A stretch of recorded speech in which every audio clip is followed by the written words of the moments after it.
Assalamualaikum warahmatullahi wabarakatuh. Salam sejahtera untuk kita semua.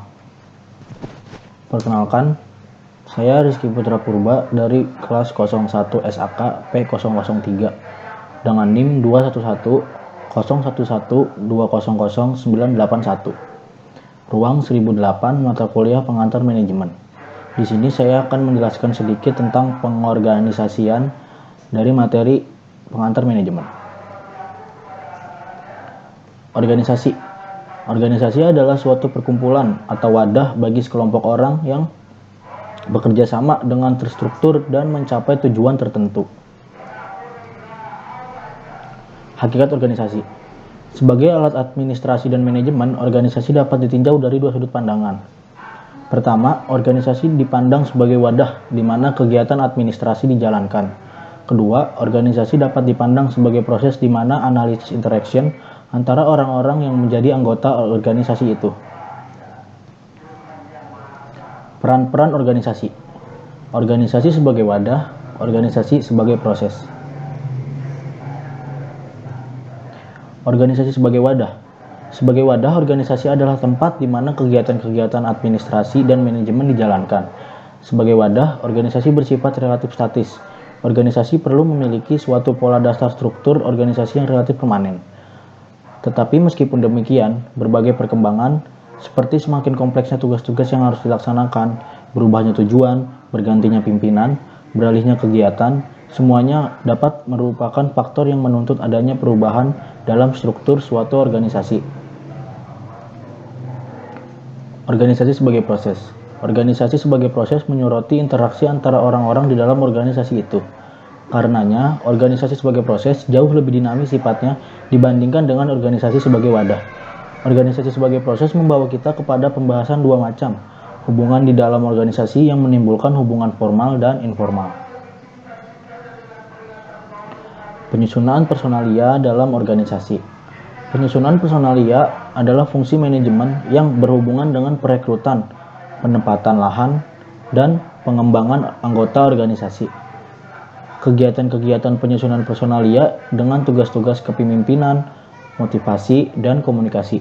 Lalu pembahasannya menjadi bagian dari fungsi pengarahan. Fungsi tersebut berhubungan dengan fungsi pengorganisasian. Semua fungsi manajemen saling berkaitan, sehingga fungsi penyusunan personalia harus dilakukan oleh seorang manajer. Prinsip-prinsip pengorganisasian.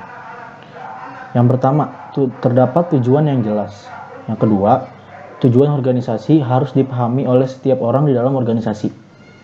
Yang ketiga, tujuan organisasi harus diterima oleh setiap orang dalam organisasi. Yang keempat, adanya kesatuan arah, unity of direction. Yang kelima, adanya kesatuan perintah, unity of command. Yang keenam, adanya keseimbangan antara wewenang dan tanggung jawab seseorang. Yang ketujuh, struktur organisasi harus disusun sesederhana mungkin. Yang kedelapan, imbalan yang diberikan kepada setiap orang harus timpal dengan jasa yang diberikan. Yang terakhir, yang kesembilan, penempatan orang yang sesuai dengan keahliannya. Fungsi manajemen organisasi. Yang pertama, fungsi perencanaan atau planning. Perencanaan adalah fungsi paling utama dari manajemen organisasi. Perencanaan berarti membuat sasaran capaian tujuan, cara pengembangan dan pembentukannya. Pengorganisasian, organizing. Pengorganisasian mengacu pada hubungan antara individu dalam sebuah organisasi. Organizing juga berkaitan dengan kemampuan dan sumber daya yang digunakan untuk mencapai tujuan organisasi. Kepegawaian atau staffing. Kepegawaian atau karyawan merupakan sumber daya terpenting dalam sebuah organisasi. Staffing mencakup perekrutan, seleksi, pemerolehan, pelatihan, serta penilaian karyawan. Kepegawaian menjadi salah satu penentu keberhasilan organisasi untuk mencapai tujuannya. Pengarahan atau directing. Pengarahan biasanya dilakukan oleh manajer, biasanya memberi instruksi, membimbing, serta meninjau pegawai. Sebagai salah satu cara mencapai tujuan, directing harus dilakukan dengan baik, karena menjadi penentu keberhasilan organisasi selain kepegawaian. Motivasi atau motivating. Motivasi diperlukan untuk melaksanakan pekerjaan dengan organisasi. Motivating diperlukan supaya karyawan bisa melakukan pekerjaan dengan baik, sehingga dengan demikian tujuan perusahaan tercapai. Pelaksanaan atau actuating. Pelaksanaan berarti organisasi melaksanakan apa yang sudah direncanakan sebelumnya. Actuating menekankan kepada kegiatan kumpulan orang dalam sebuah organisasi untuk mencapai tujuan organisasi. Pengawasan, controlling.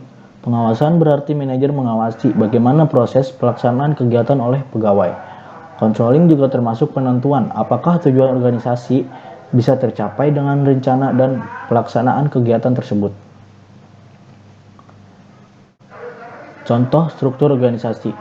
Yang pertama ada direktur utama, yang di bawahnya ada direktur, yang di bawahnya ada manajer pemasaran, di bawah manajer pemasaran ada divisi pemasaran, kemudian ada manajer, di bawah manajer ada divisi, di bawah manajer produksi ada divisi produksi.